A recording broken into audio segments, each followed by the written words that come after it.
کہ ایک ماموزاد بھائی عبد المجید خان تھے جو ان دنوں ٹونک میں ایکسائز کمشنر تھے۔ وہ ایک بہادر اور جری جوان تھے اور شیر کا شکار بغیر مچان کے آمنے سامنے کرتے تھے۔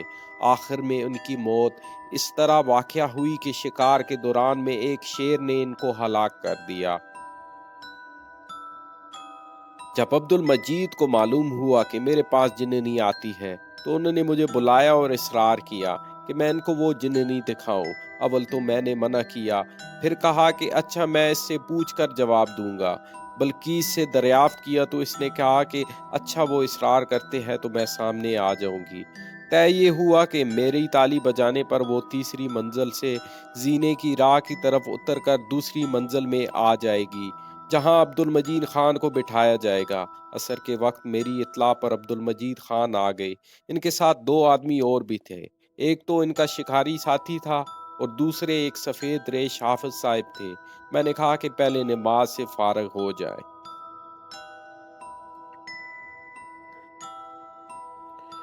چنانچہ ہم نے نماز پڑھی اور پھر ان تینوں کو کسی بہانے سے اوپر کی منزل پر لے گیا۔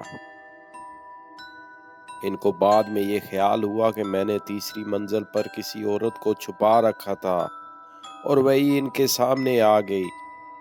تیسری منزل میں نے ان صاحبان کو دکھا دی۔ وہاں اس وقت کوئی بھی موجود نہ تھا۔ پھر ہم زینے سے اتر کر دوسری منزل کے سین میں آ کر بیٹھ گئے۔ میں نے طے شدہ ذریعہ اطلاع استعمال کیا، یعنی تالی بجائی۔ میری تالی بجاتے ہی بلقیس زینے سے اترنے لگی۔ اسے دیکھ کر تینوں صاحبان پر مختلف اثرات نمودار ہوئے۔ حافظ صاحب نے بلقیس کو دیکھ کر اپنا سر جھکا لیا اور آنکھیں نیچی کر لی۔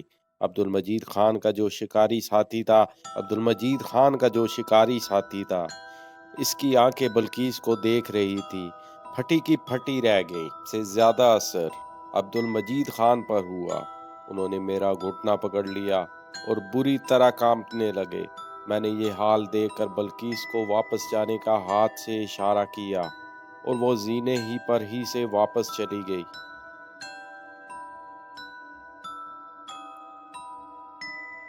اس زمانے میں ٹونک میں محمد حنیف سپرنٹینڈنٹ پولیس تھے۔ انہیں گھوڑوں کی اچھی شناخت تھی۔ میں نے انہیں اپنا نیا خرید کردہ گھوڑا دکھانے کے لیے اپنے گھر بلایا۔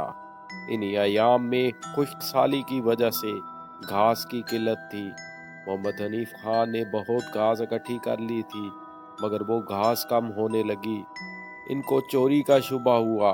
انہوں نے اس گھاس پر رنگ چڑھوا دیا تاکہ کہیں اور نظر آئے تو چوری کا پتہ چل جائے۔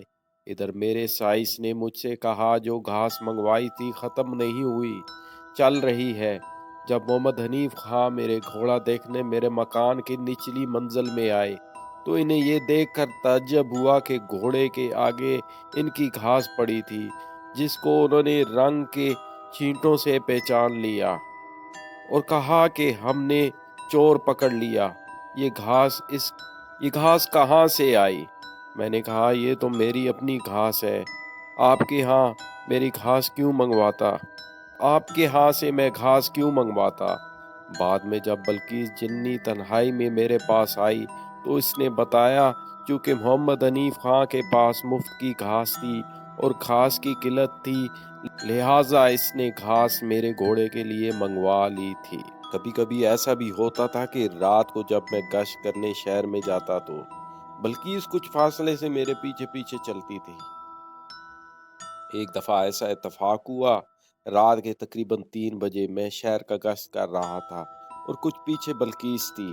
ایک چوک میں پولیس کا سپاہی ڈیوٹی پر کھڑا تھا اور اندھیرے میں سمجھا کہ میرے پیچھے میرے اردلی نظر محمد خان ہے۔ اس نے یہ سمجھ کر کہا خان ذرا بیڑی دینا اور آگے بڑھ کر بلقیس کا ہاتھ پکڑ لیا۔ ہاتھ پکڑتے ہی بے ہوش ہو کر گر گیا اور میں واپس گھر چلا آیا۔ اگلے روز تھانے میں اس سپاہی نے جو رپورٹ لکھوائی وہ یہ تھی: رات کے 3 بجے کے قریب میں ڈیوٹی پر کھڑا ہوا تھا کہ اسسٹنٹ سپرنٹینڈنٹ پولیس صاحب گشت کرتے ہوئے ادھر آ گئے۔ ان کو میں نے سلام کیا اور پھر مجھے ایسا معلوم ہوا کہ ان کے پیچھے ان کا اردلی نظر محمد خان ہے۔ اس سے آگے بڑھ کر میں نے بیڑی مانگی اور اس کا ہاتھ پکڑ لیا۔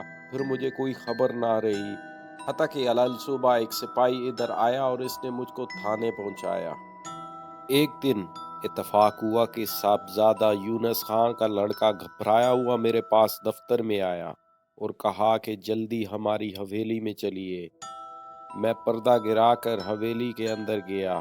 میں نے دیکھا کہ برآمدے اور کمرے میں جگہ جگہ خون کے چھینٹے پڑے ہیں۔ مجھے خیال ہوا کہ کہیں صاحبزادے یونس خان کی بیگم نے کسی باندی کو مارتے مارتے ختم تو نہیں کر دیا۔ چنانچہ میں نے چارپائیوں اور چوکیوں کے نیچے بھی جھانک کر دیکھا، شاید ملازمہ کی لاش پڑی ہوئی ہو، مگر کچھ نہ تھا۔